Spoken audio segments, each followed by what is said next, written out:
check, error 46.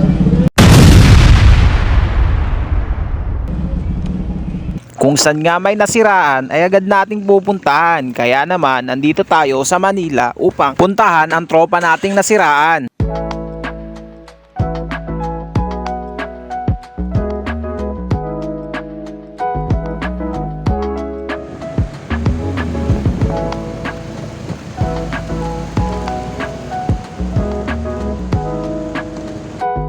Yan, sa nakikita nyo, meron siyang engine check na error 46. Ang error 46 is abnormal supply ng kuryente papunta sa ating FI.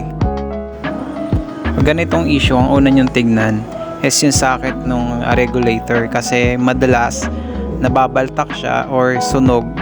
Pero minsan check nyo din yung mga wire na papunta sa FI.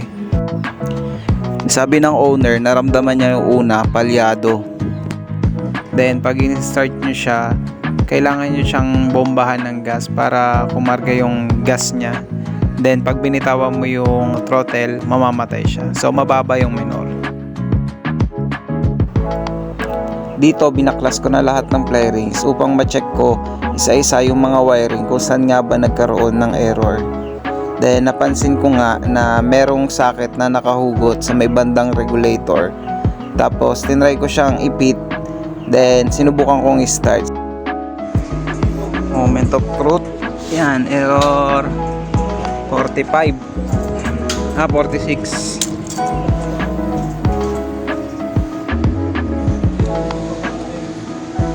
Ay, meron pa rin. Ana.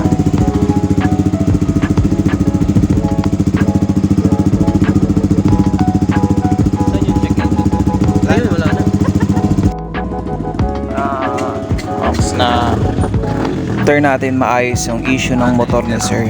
Bali nagpasya na rin siya na magpakabit ng underglow, which is yung flowing light na kinakabit sa kotse. Nag-install tayo na underglow, flowing light siya na red. Dito hindi pa makikita yung ilaw masyado kasi tanghaling tapat to, so malakas pa yung sinag ng araw.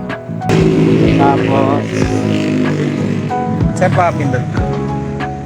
Yan, ito yung eyeline na curtain ito. Yan, all goods.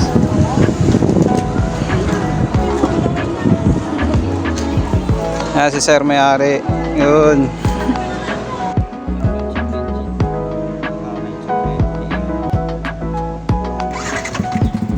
Another sanitized customer na naman guys. So yan, maraming salamat sa panonood ng video. Then kita-kits tayo sa susunod nating video. Ang pogi, parang gusto ko siyang bigyan ng kapirasong montage.